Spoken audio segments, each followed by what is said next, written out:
There are places in the world that should never exist. Towns forgotten by maps, valleys where the sun rarely shines, and forests where something ancient watches from the shadows. One of those places is called Monster Town. Long ago, the people of this cursed town made a secret deal, a deal with something far older and far more terrifying than any monster.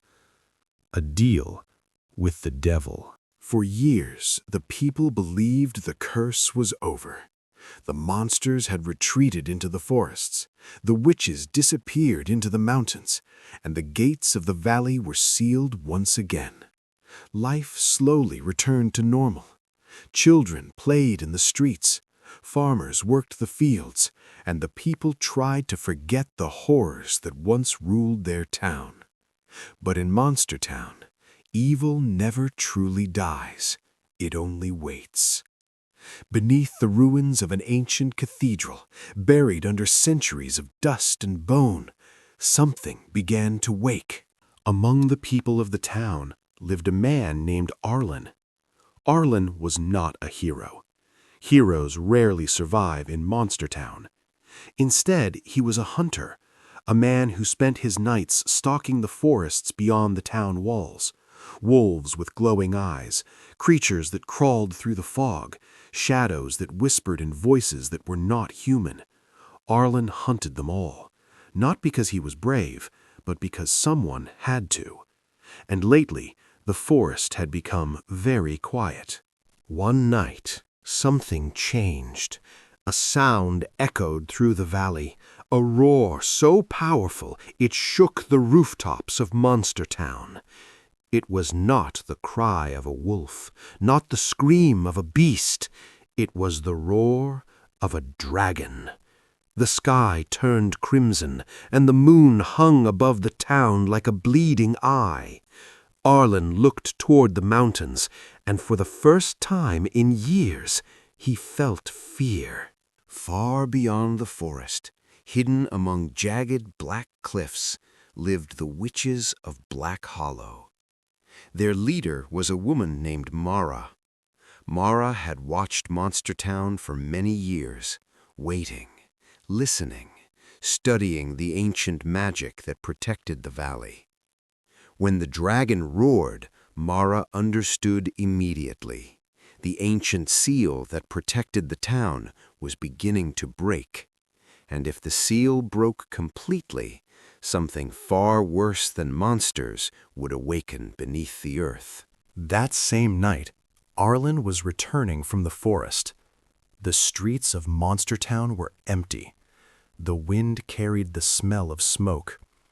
Then he heard a voice behind him. Whisper, "You cannot save them." Arlen turned. Standing in the shadows was a tall figure wrapped in a dark cloak. His eyes glowed faintly red, and his smile looked wrong. The stranger bowed slightly. "I am only a messenger," he said calmly, "sent by the one who truly owns this town." The creature offered Arlen a deal. Power, the strength to kill dragons, the power to destroy monsters, the ability to protect Monster Town forever. But every deal has a price. The messenger leaned closer.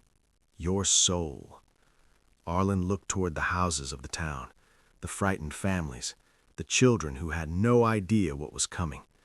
Slowly, he lowered his sword and spoke just 4 words. I accept the bargain. The ground shook. Flames raced through Arlen's veins. His eyes burned with a deep crimson glow. The devil's power had entered him, and with it came a voice, a quiet whisper inside his mind, waiting, watching, smiling. Days later, the dragon came. The crimson dragon descended from the clouds, its wings casting a shadow over the entire town. Buildings burned, people ran through the streets screaming, fire rained from the sky, And standing alone in the flames was Arlen. With demonic power burning through his body, the hunter leapt into the air and challenged the dragon itself. Steel clashed against scale, fire met shadow, and at last the dragon fell from the sky. The people of Monstertown cheered. Their hero had saved them. But far away, Mara the witch watched silently, because she knew the terrible truth. Every time Arlen used the devil's power, the ancient seal beneath Monstertown grew weaker. Soon, the gate below the town would open, and when it did, the devil would return to collect his bargain.